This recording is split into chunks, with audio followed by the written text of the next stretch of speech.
کے بعد آخرکار شیطان نے ان دونوں کو اس درخت کی ترغیب دے کر ہمارے حکم کی پیروی سے ہٹا دیا اور انہیں اس حال میں چھوڑا جس میں وہ تھے. مطلب یہ تو ہو گیا کہ جی وہ جو کہتے ہیں نا کہ جی عورت نے بہکا دیا اور مرد نے پھل کھا لیا، یہ بھی ہم لوگ، لیکن وہاں پہ اللہ تعالیٰ جو قرآن میں کہہ کہ وہ شیطان نے سارا ذمہ وار اس معاملے میں. دیکھیں نا عام زندگی میں بھی جو ہے اب کوئی خلافت مطلب کوئی کسی خلافت مطلب قانون کے خلاف کوئی بات کرتا ہے تو کہتے ہیں کہ مطلب شیطان نے بہکا دیا، شیطان کے بہکاوے میں آ گیا. عام لفظوں میں جو ہے استعمال مطلب بات چیت ہوتی ہے اور کسی کوئی بات، لیکن قرآن کے اندر اس آیت کے اندر اللہ نے دونوں کو ذمہ وار قرار دیا نا. شیطان نے ان دونوں کو، عورت کو نہیں بولا، شیطان حضرت آدم علیہ السلام اور حوا علیہ السلام دونوں کو اس درخت کی ترغیب دے کر ہمارے حکم کی پیروی سے ہٹا دیا اور انہیں اس حالت سے نکلوا کر چھوڑا جس میں وہ تھے. مطلب وہ جو نافرمانی. اچھا اس میں بھی اب الگ الگ لوگ تفسیر میں الگ الگ جا رہے ہیں، ہم اس سب چکروں میں نہیں پڑیں گے، بس اس حالت سے یعنی اللہ کی نعمتوں کی حالت سے نکال دی گئے نا، کیونکہ وہ نافرمانی بھی اس میں چلے گئے. ہم نے حکم دیا کہ اب تم سب یہاں سے اتر جاؤ، تم ایک دوسرے کے دشمن ہو. اب تم سب یہاں سے اتر جاؤ، تم ایک دوسرے کے، تمہیں ایک خاص وقت تک زمین میں ٹھہرنا اور وہیں گزر بسر کرنا ہے. اس وقت آدم نے اپنے رب سے چند کلمات سیکھ کر توبہ کی جس کو اس کے رب نے قبول کر لیا.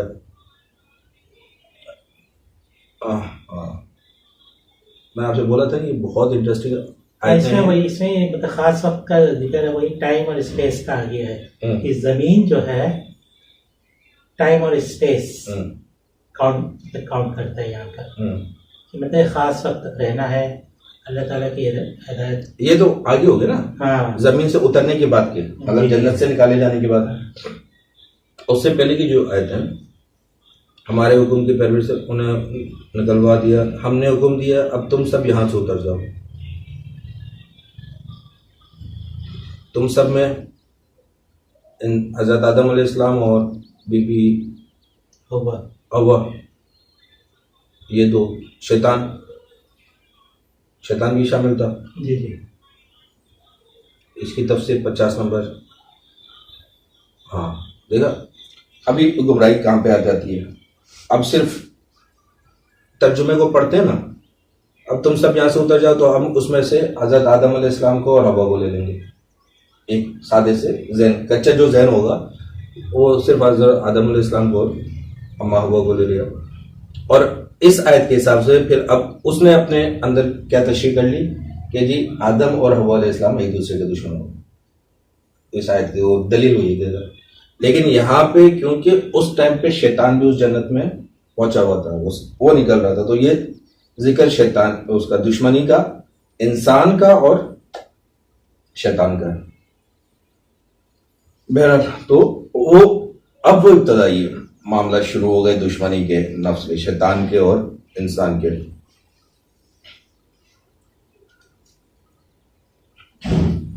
اور خاص وقت تک زمین میں ٹھہرنا ہے اور وہیں وہ جو ہم نے ٹائم اور اسپیس وغیرہ کا بھی وہ آ گیا. اس وقت آدم نے، اچھا یہ اللہ تعالیٰ نے ہی توبہ کی سکھایا، مطلب اللہ تعالیٰ کو معلوم ہے کہ آگے کیا کیا ہونا ہے، کیسے کیسے کرنا ہے. اللہ نے معاف بھی کرنا ہے تو معاف بھی ایسے نہیں کرنا پہلے تم کچھ بولو. اب وہ بھی علم اللہ نے دیا کہ جی سکھایا گیا. ہاں وہ ساری چیزیں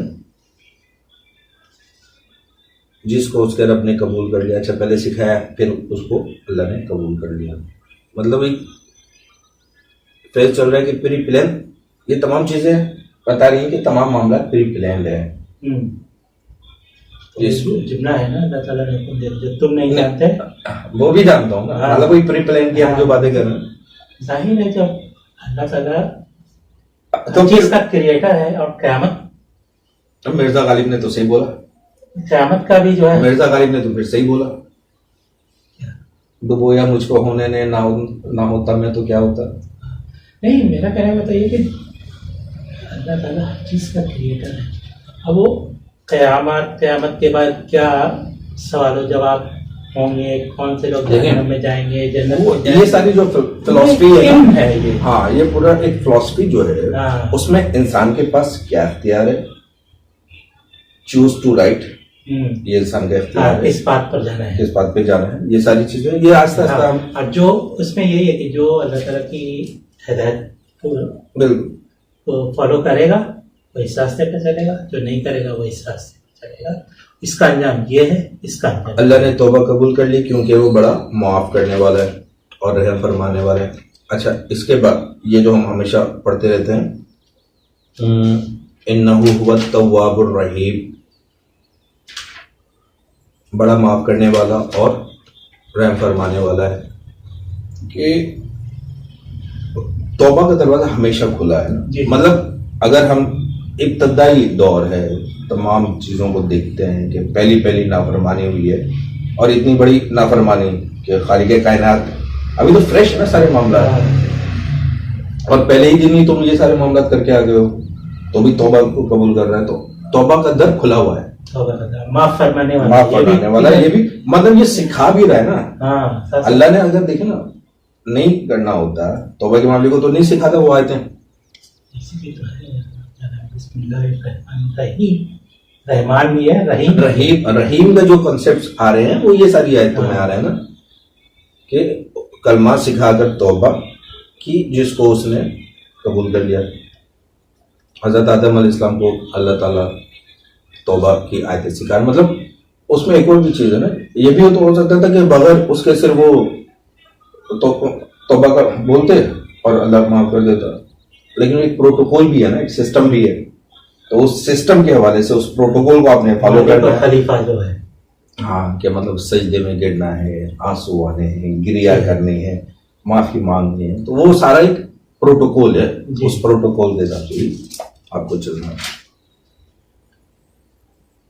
اچھا, ہم نے کہا کہ تم سب یہاں سے اتر جاؤ, مطلب یہ وہی جنت سے نکالے جانے کا معاملہ. پھر جو میری طرف سے کوئی ہدایت تمہارے پاس پہنچے تو جو لوگ میری اس ہدایت کی پیروی کریں گے ان کے لیے کسی خوف اور رنج کا موقع نہیں ہوگا. یہ مطلب وہی پیغمبر کے حوالے سے جو احکامات آتے رہیں گے ان احکامات کو کرو, پھر کوئی مسئلہ نہیں ہے, واپس وہی سارے معاملات آ جائیں گے. اور جو اس کو قبول کرنے سے انکار کریں گے اور ہماری آیت کو جھٹلائیں گے وہ آگ میں جانے والے ہیں اور جہاں وہ ہمیشہ رہیں گے.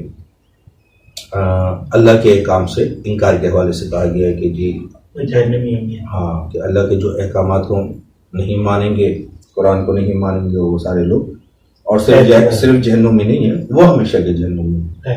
ایسے تو مسلمان بھی جہنم میں جائے گا, اہل ایمان والا بھی جہنم میں جائے گا, لیکن بقدر گناہ, جتنا گناہ کیا وہ ہوگا اس کے بعد پھر اس کی بخشش کے ہیں. لیکن ایسے بھی لوگ ہوں گے جو ہمیشہ جہنم میں رہیں گے. یہ تو بہت لمبی پھر کہ وہ کون سے لوگ ہیں جو ہمیشہ جہنم میں رہیں گے, تو وہ افراد جو کھلم کھلا نافرمانی میں رہے.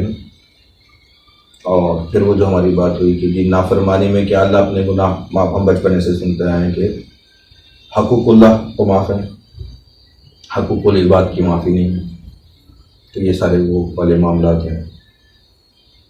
ہاں بھائی, اللہ رحم فرمائے ہم پہ بھی اور آپ پہ بھی. چوتھا رکوع ختم ہو گیا ہے. الف لام میم سے 12 سورہ بقرہ آیت چل رہی ہے. قرآن کی سب سے بڑی آیت ہے سورہ بقرہ. نام بھی بقرہ مانے گائے والی, اور گائے کے بھی واقعات بہت لمبے ہیں سارے, وہ بھی ہم آہستہ آہستہ اس میں ذکر کرتے رہیں گے. اپنے خیالات کا اظہار کرتے رہیے. کسی کی دل آزاری ہوئی ہے تو اس کے لیے معذرت, نہ عالم ہے بھائی نہ مفتی ہے, غلطی کی گنجائش ہے, اللہ معاف کرے. اپنی آراء دیتے رہیے جہاں پہ آپ سمجھتے ہیں کہ آپ کا علم مجھ سے بہتر ہے, اور بہت سی جگہوں پہ آپ مجھ سے بھی بہت افضل ہیں, تو ہماری بھی رہنمائی کیجیے. آپ کی دعاؤں کا طالب افسر بھائی ڈاکٹر فیصل. اللہ حافظ.